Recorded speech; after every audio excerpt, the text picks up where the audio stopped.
I spoke to the former Prime Minister, Kevin Rudd, a little earlier. Kevin Rudd, welcome. Good to be on the program, Patricia. Does the treatment of the ABC and the AFR China correspondents suggest Australia and China and the relationship between the two nations has entered a new, more dangerous phase now? I believe it's been trending that way for quite some time. And without being in the business of, apportioning responsibility for that, the bottom line is the trajectory is all negative. So this is just one further step in that direction, and deeply disturbing if your fundamental interest here is press freedom and your interest is the proper protection of foreign correspondents in an authoritarian country like China. Is there any doubt in your mind that these two correspondents were caught up in politics? No, listen, I actually know these two guys reasonably well. They're highly professional journalists. And when I've been in China myself, I've spent time with them.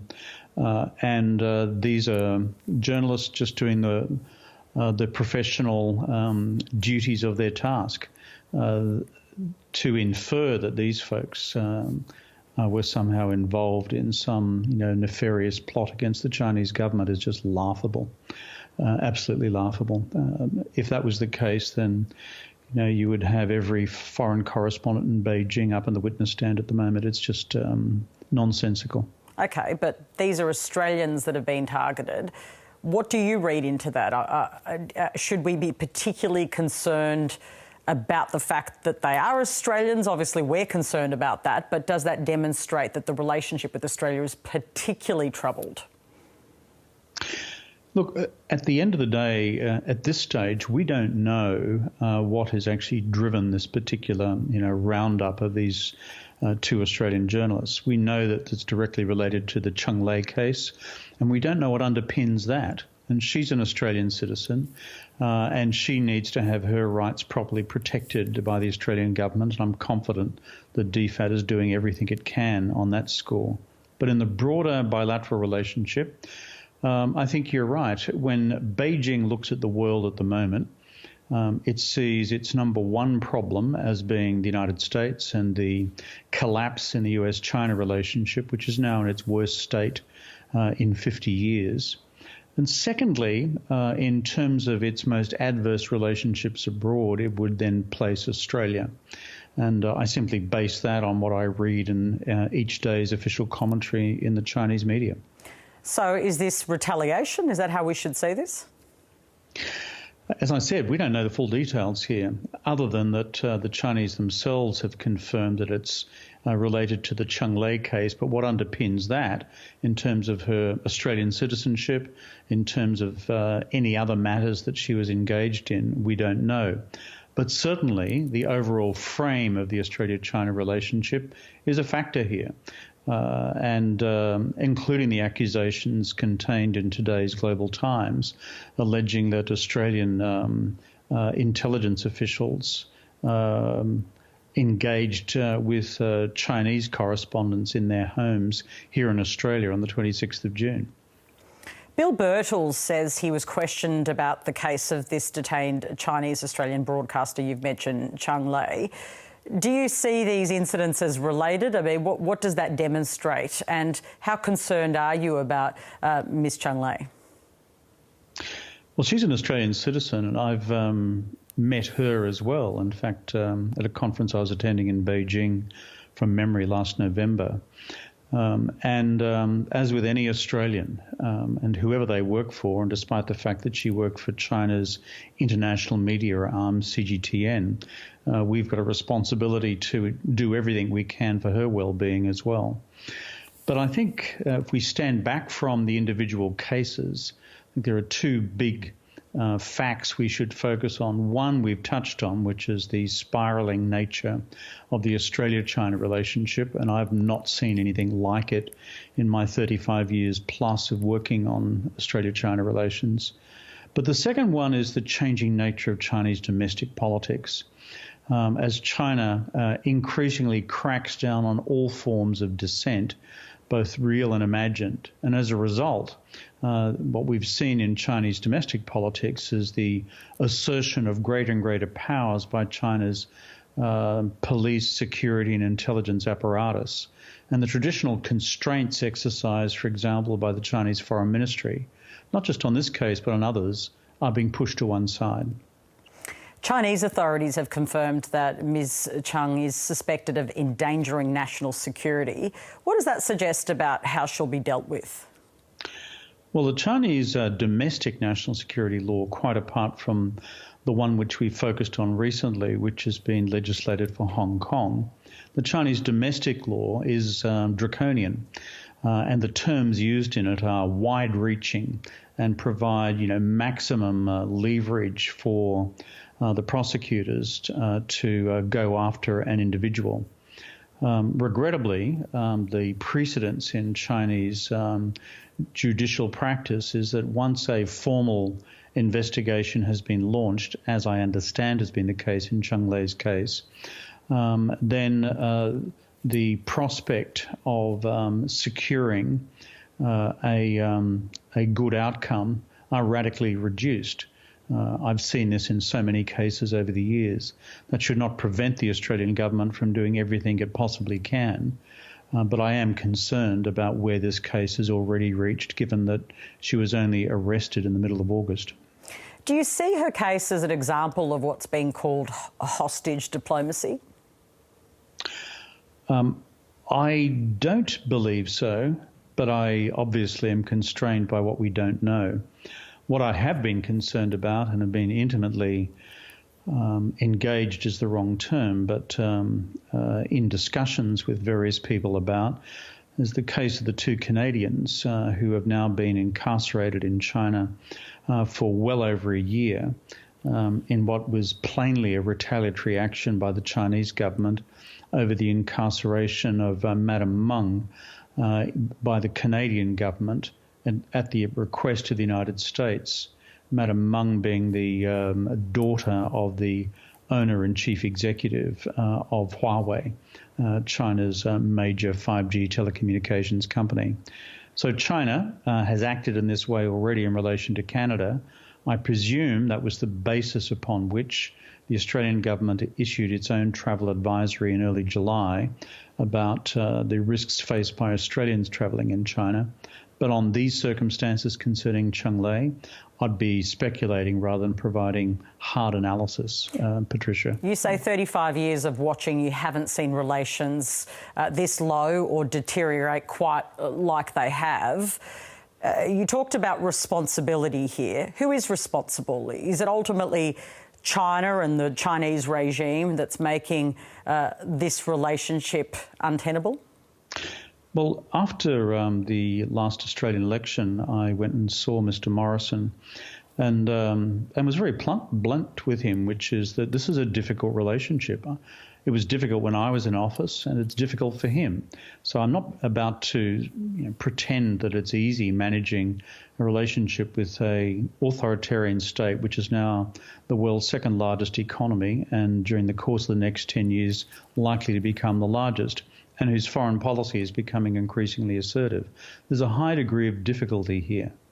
What I have been critical of in the Australian public media is the fact that every time an issue arises in the Australia-China relationship, I've seen a knee-jerk reaction by some in the Australian government and various ministers to pull out the megaphone within 30 minutes and to take what is a problem and frankly to play it into the Australian domestic politics. So China is difficult to deal with, but I think the current Australian government from time to time has been less than skilled in its handling. I've got to say, however, the professionals in DFAT, including Ambassador Graham Fletcher's handling of this most recent case in Beijing and the Consul General in Shanghai, has been first class, and they should be congratulated for their efforts. And how should the Morrison government deal with these issues? Clearly, they've been pretty key here too, as have the media companies involved, both the ABC, our own managing director, but also the Australian Financial Review. How do you think the Morrison government should be behaving now? Look, on this question of Australian media access to China, which is important as a public policy objective in its own right, and broader Western media access to China, bearing in mind we've had something like 17 American journalists booted out in one form or another over the last year or two. What I would suggest is that the Australian government and the media companies keep their powder dry for a bit. What China has done, in my judgment, is unacceptable in the treatment of these two individuals, these two Australian journalists. But there's a structural interest here, which is to try and find an opportunity for the re-establishment of an Australian media presence in China. So until we have greater clarity in terms of the direction of Chinese overall policy on these questions, I mean, my counsel, if I was in government at the time, would be to keep our powder dry, if possible, rebuild this element of the relationship, and if not, take whatever actions are then necessary. But it's far better to be cautious about your response to these questions than to automatically jump into the domestic political trenches and try and score domestic political points in Australia by beating your chest and showing how hairy-chested you are at the same time. How will the fact that there are no correspondents from Australian media left in China affect how this incredibly important subject is covered? Well, Patricia, to state the bleeding obvious, it's not going to help. Both Birtles and Knight and the correspondent from the Australian Financial Review, Mike Smith, are first-class journalists, and they write well. And so their coverage has been important in terms of the continuing awareness of Australians, not just of the Australia-China relationship, but frankly, its fundamentals, which is what's going on in China domestically. Ultimately, what we see at this end is driven by Chinese domestic politics and the Chinese domestic economy. China's foreign policy is ultimately a product of those factors. And the more you have effective analysis of those things, the better we are in Australia and around the world in framing our own response to this phenomenally complex country, which is now becoming increasingly assertive, requiring an increasingly sophisticated response from governments like Australia. Just on a couple of other issues, it would be odd for me not to ask. Is it reasonable for Queensland to continue keeping its border with New South Wales closed, given how well authorities there have kept the virus under control? Look, I think Anastasia Palaszczuk has played this pretty well from day one. And she, like the other state premiers, has been highly attentive to the professional advice of the Chief Medical Officer. I mean, pardon me for being old-fashioned about these things, Patricia, but I always think you should listen to the experts. We do believe, at least on our side of politics, in something called objective science. And if the experts are saying be cautious about this, then so you should be. And the other thing to say is, what would I do if I was in her position right now? Well, you could have listened to the leader of the LNP in Queensland, Ms. Frecklington, and opened the borders to the south many, many months ago and run all sorts of risks, including people coming in from Victoria as well. Anastasia Palaszczuk resisted those demands. I think she's been proven to be right as a result. So if I was her and if I was in her shoes today, I think I'll be doing exactly what she's doing, which is listening to what the Chief Medical Officer is advising her to do. OK, just finally, I spoke to Noel Pearson a little while ago about, of course, this issue around Rio Tinto and that conduct around the destruction of the Juukan Gorge caves. And, of course, you were Prime Minister, delivered the apology and has a long interest in Indigenous affairs. What's your assessment of the way the company's behaved here and what is the sort of lasting legacy here that you're concerned about? For Rio Tinto, which will soon be known in Australia as Rio TNT, I think, for Rio Tinto, it has blown up its own reputation as anything approximating a responsible corporate citizen in Australia. What we know already from the parliamentary inquiry is that far from this being some sort of shock and surprise or accident, that in fact senior management within Rio Tinto were already taking legal advice and PR advice about how to handle a reaction once the detonation occurred. So for the company, they should be hauled over the coals. If there's a fining regime in place, it should be deployed. The executives responsible for this decision should no longer be executives. This is, if I was a shareholder of Rio Tinto, this is just appalling for Indigenous people. Look, you know, something as old as 40,000 years. This is as old as the ancient caves of Altamira and Lascaux in Europe. And to simply allow someone to walk in with a stick of jelly and bang, you're gone. I mean, this would be devastating for the Indigenous people who, in this generation, are responsible for the custodianship of the land, which means these ancient sites. So for our Indigenous brothers and sisters, this has been an appalling development. For the company, I think their reputation now is mud. Kevin Rudd, many thanks for joining us this afternoon. Good to be on the program. And that's the former Prime Minister, Kevin Rudd.